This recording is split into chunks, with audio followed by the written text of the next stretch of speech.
નમસ્કાર. આજે આપણે પંડિત શ્રીરામ શર્મા આચાર્યજીના મૂળ હિન્દી સાહિત્યમાં દર્શાવેલા ગહન જ્ઞાનની યાત્રા પર નીકળવાના છીએ. તો ચાલો આપણે સાથે મળીને એ દિવ્ય દૃષ્ટિને સમજીએ જે આપણને શીખવે છે કે વૃક્ષારોપણ એ માત્ર એક કામ નથી, પણ એ તો દેવપૂજા છે. એક એવી સાધના જે આપણને પ્રકૃતિ સાથે ફરીથી જોડી શકે છે. આચાર્યજીના સમગ્ર જ્ઞાનનો સાર બસ આ એક જ વાક્યમાં સમાઈ જાય છે. જુઓ, આ સૃષ્ટિમાં દરેક જીવ, દરેક વનસ્પતિ એકબીજા સાથે એક અદૃશ્ય, અતૂટ અને પવિત્ર દૂરથી બંધાયેલા છે. વનસ્પતિ વગર પ્રાણીઓ નહીં અને પ્રાણીઓ વગર વનસ્પતિનું ચક્ર અધૂરું. આ જ તો સૃષ્ટિનો મૂળભૂત નિયમ છે. અને સૌથી રસપ્રદ વાત તો એ છે કે જે જ્ઞાન આપણા ઋષિમુનિઓ હજારો વર્ષો પહેલાં આપી ગયા, એ જ વાત આજે આધુનિક વિજ્ઞાન પણ સ્વીકારી રહ્યું છે.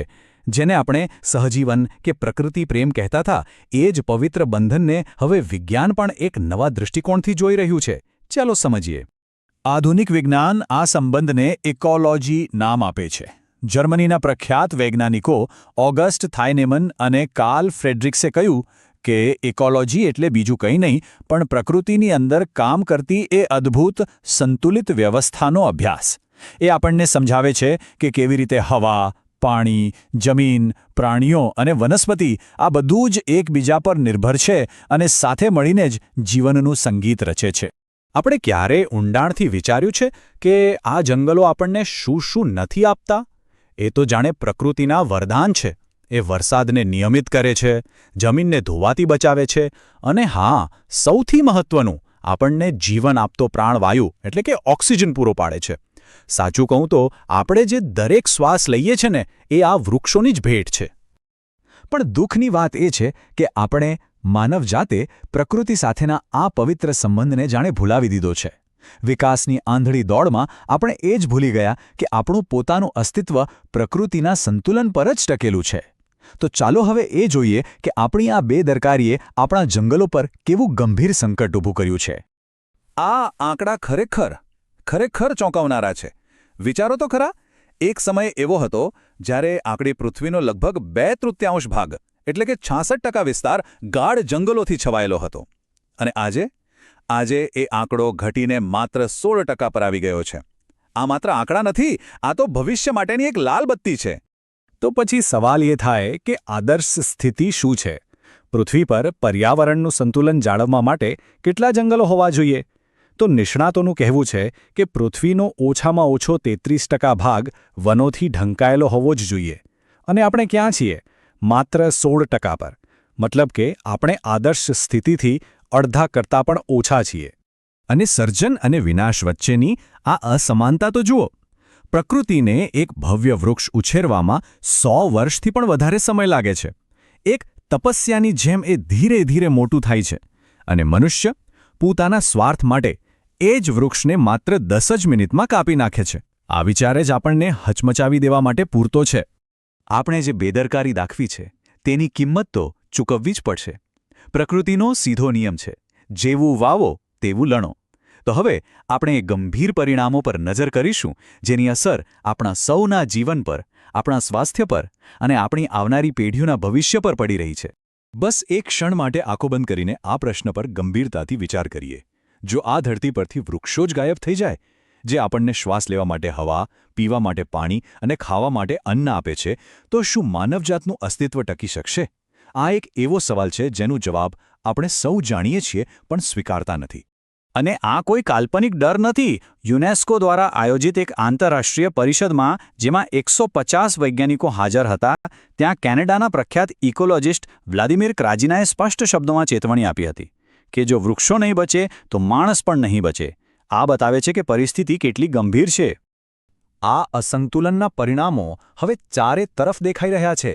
ક્યારેક ભયંકર પૂર તો ક્યારેક ભીષણ દુષ્કાળ. આ બધું સામાન્ય થઈ ગયું છે. આફ્રિકાનું સહારા રણ દર વર્ષે 30 ચોરસ માઇલ ફળદ્રુપ જમીનને ઘડી રહ્યું છે. શહેરોમાં પ્રદૂષણને કારણે શ્વાસ અને ચામડીના રોગો વધી રહ્યા છે.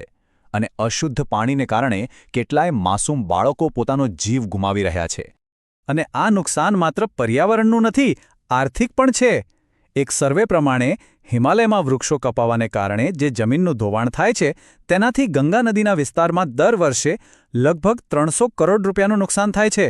અને વિચાર કરો, આ તો માત્ર એક જ વિસ્તારનો આંકડો છે. પણ નિરાશાની આ વાતો વચ્ચે આશાના કેટલાક કિરણો પણ છે.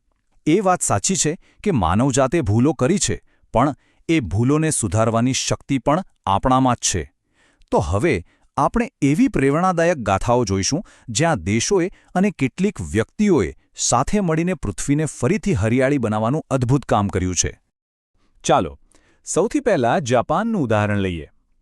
ઓછી જમીન, ગીચ વસ્તી, છતાં આ દેશે પોતાની 70% જમીન પર જંગલોનું રક્ષણ કર્યું છે. આ એ વાતનો ઉત્તમ પુરાવો છે કે જો મજબૂત ઈચ્છાશક્તિ હોય તો વિકાસ અને પર્યાવરણ બંનેને સાથે આંકી શકાય છે. હવે ઇઝરાયલની વાત કરીએ. એક એવી ભૂમિ જે સૂકી અને રણ જેવી હતી. ત્યાંના લોકોએ એક અકલ્પનીય સંકલ્પ કર્યો અને દર વર્ષે કરોડો વૃક્ષો વાવવાનું શરૂ કર્યું. પરિણામ, આજે ત્યાંની 40% જમીન જંગલોથી લીલીછમ છે. આ બતાવે છે કે સામૂહિક પ્રયત્નથી રણને પણ નંદનવનમાં ફેરવી શકાય છે. ચીને તો જાણે કે એક ચમત્કાર જ કરી બતાવ્યો છે. રણને આગળ વધતું રોકવા માટે તેમણે 600 માઇલ લાંબી વૃક્ષોની એક વિરાટ દિવાલ બનાવી દીધી છે, જેને ધ ગ્રેટ ગ્રીન વોલ કહેવાય છે. આ માનવ નિર્મિત જંગલ માત્ર રણને જ નથી રોકતું, પણ ત્યાંની આબોહવાને પણ સુધારી રહ્યું છે. પરિવર્તન લાવવા માટે હંમેશા સરકાર કે મોટા સંગઠનોની જરૂર નથી હોતી. ઓસ્ટ્રેલિયાના ડેમ્સ ફાલેસ નામના એક સામાન્ય માણસે એકલા હાથે રણની સૂકી ધરતી પર 6000 વૃક્ષો વાવ્યા અને ત્યાંની આબોહવા જ બદલી નાખી. આ એ વાતનો પુરાવો છે કે એક વ્યક્તિનો સંકલ્પ પણ ચમત્કાર કરી શકે છે. અને આવા પ્રેરણાના ઉદાહરણો તો આપણા દેશમાં પણ છે. ગાંધીજીના શિષ્ય મણિભાઈ દેસાઈએ પૂણા પાસે આવેલા ઉરુલી કાંચનના ઉજ્જડ ડુંગરોને ફરીથી લીલાછમ બનાવવાનો સંકલ્પ લીધો. આજે એ જગ્યા એક ગાઢ અને સુંદર જંગલ છે, જે તેમના ગુરુને આપેલી સાચી શ્રદ્ધાંજલિ સમાન છે. આ બધા જ ઉદાહરણો આપણને ફરીથી એ જ મૂળ વાત પર પાછા લાવે છે કે વૃક્ષારોપણ એ માત્ર એક પર્યાવરણીય કામ નથી, પણ એ એક દૈવી પૂજા છે. જેમ આપણે મંદિરમાં મૂર્તિની પૂજા કરીએ છીએ, એ જ શ્રદ્ધાથી જ્યારે આપણે વૃક્ષ વાવીએ અને એનું જતન કરીએ, ત્યારે આપણે સાચા અર્થમાં પ્રકૃતિરૂપી પરમાત્માની સેવા કરીએ છીએ. તો આચાર્યજી આપણને એક ખૂબ જ સરળ પણ અત્યંત પ્રભાવી માર્ગ બતાવે છે. પહેલું પગલું છે પૂરા ઉત્સાહથી એક તહેવારની જેમ વૃક્ષારોપણ કરો. અને બીજું, જે કદાચ તેનાથી પણ વધુ મહત્વનું છે, કે માત્ર વૃક્ષ વાવીને ભૂલી ન જાઓ. એક બાળકની જેમ તેની કાળજી લો, તેને નિયમિત પાણી આપો અને તેને પ્રેમથી મોટું થતું જુઓ. યાદ રાખો, વાવનાર કરતાં પાળનાર મોટો હોય છે. મહાન કવિ એલેક્ઝાન્ડર પોપની આ વાત કેટલી સુંદર છે.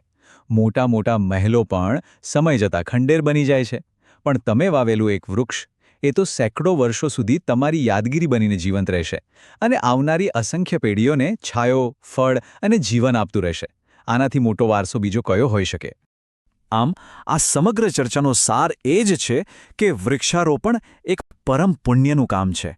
આ માત્ર પૃથ્વીને બચાવવાનો ઉપાય નથી, પણ પોતાની જાતને પ્રકૃતિ સાથે અને પ્રકૃતિ દ્વારા પરમાત્મા સાથે જોડવાની એક આધ્યાત્મિક સાધના છે.